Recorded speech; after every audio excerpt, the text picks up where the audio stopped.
Samantala, off-limits na po sa mga sasakyan ang maraming kalsada rito sa Washington, D.C.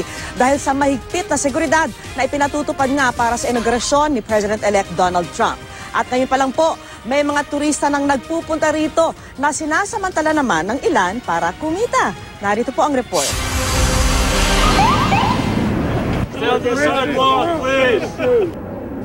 Sa lahat ng naging presidential inauguration dito sa Amerika, yung kay Trump daw ang pinakamahigpit kung seguridad ang pag-uusapan.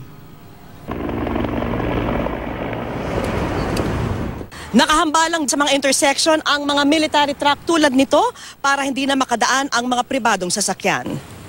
Nakahambalang na rin po itong mga dambuhalang bus tulad nito sa mga kalsada malapit sa inauguration venue. Kaya naman dahil off-limits ang mga pribadong sasakyan dito, naglipa na ang mga pedicab tulad nito.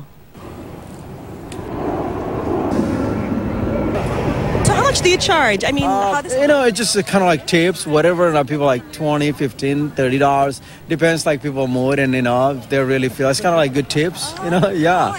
Is it good business now? Yes, absolutely. We are looking for tomorrow and then next day, Friday's going to be slammed. People are going to be all over. So, and it's going to be crazy tomorrow. Yeah, we're going to make a lot of money. We're excited to be here. We're on our way to the general admission side now. Came here just for the inauguration. Yes, from Absolutely. We're very excited. Nagsulputan na rin po ang mga souvenir shop tulad dito na nagbebenta ng sari-saring memorabilia na may kinalaman sa inauguration. Meron pong mga sweatshirt, may mga t-shirt tulad nito, may mga bonnet, keychain, ref magnet, at mga pin. Excuse me, hi, what's the best seller among all these? Sweaters. How much are they? $20.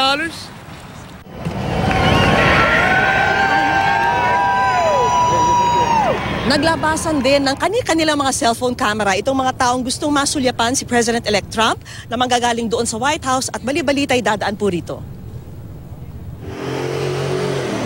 Did you get a good shot? Yeah. Can I see? Well, it's a video. Oh! Are you from the Secret Service? No. Why did you wait out here for Trump to pass by?